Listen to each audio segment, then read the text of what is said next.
আসসালামু আলাইকুম, সকল ভালো আছেন? আলহামদুলিল্লাহ আমি ভালো আছি। আজকে আমি লাউ গাছের ভিডিও লিয়ে এলাম আর আপনারা লোকের কিছু শেয়ার করি। তো দেখতে পারাম মাশাআল্লাহ লাউ গাছগুলা এখন খুব আস্তে আস্তে বাড়ার দিকে আছে বা গরম পাইছে, এখন আস্তে আস্তে বাড়ের। আর এক সপ্তাহ যতটুকু লাম্বু হয়েছে বা বড় হয়েছে, এক মাসেও অতটুকু এক জারাও রয়েছে না। এখন গরম পাইয়া আলহামদুলিল্লাহ এখন থাকি তো বুঝু যাতে গরম গরম পাইব, ওয়েদার গরম আছে। আর আল্লাহ দিলে আর ঠান্ডা হইতো না।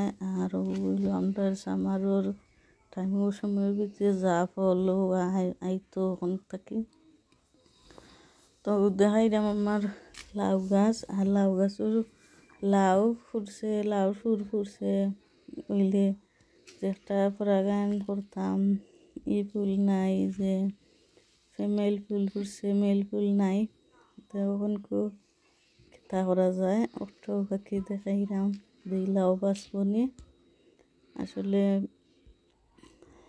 দুইও ফুলের দরকার, দুইটা একটা ফুটলে আর একটা থাকে না। তো ইয়েও ওইতো না লাউ। আলহামদুলিল্লাহ সকল গাছও দেখলাম হইয় হল, যে ছোট ছোট হইয় হল বারো, কোনো গাছও দুইটা তিনটা করে বারোর। আর সামনে দিয়ে আলহামদুলিল্লাহ আরও উইব, সকলে দোয়া করবা। আর আমার লাউ গাছও কি আপডেটও দিলাম দেখাইলাম, ইনাও দেখতে পারা ফার্স্ট আর ইসলাম। তো আলহামদুলিল্লাহ ফার্স্টও আছে, ধীরে ধীরে বড়। আর বড় সাঙ্গারির মাঝে, যে সাঙ্গারির মাঝে আমি লাউ গাছ সকল লইয়া দিয়েছি মাটির মাঝে। তো ওনার মাঝে কি আমার লাউ গাছ লাউ করছে। তো দেখাইলাম আপনারা, দেখতে থাকুক ও দেখুক। আসলে আগে খেয়াল করছি না, আগে তা ফিমেল ফুল নিচে দিয়ে যেতা মেল ফুল বার হয়েছিল, এটা সিঁড়ি সিঁড়ি ফেলাই দিছিলাম। ওই তা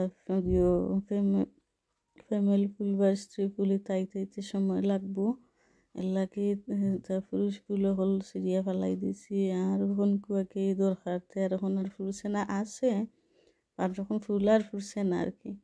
তো আজকেও ফুল ফুটছে লাউ, এখন ফুরা গায়ন তো না হইয়া দিলে বাঁচত না। আর ও আরো গাছ বাড়াইছে। তো দেখা যাক, একটাও ফুটতে ফুটতে আর কোনো ফুল ফুটেনি। তো দোয়া করবা আর কি সকলে, পয়লা লাউ গাছ লাউটা বাঁচতে আর কি বাঁচতে পারে।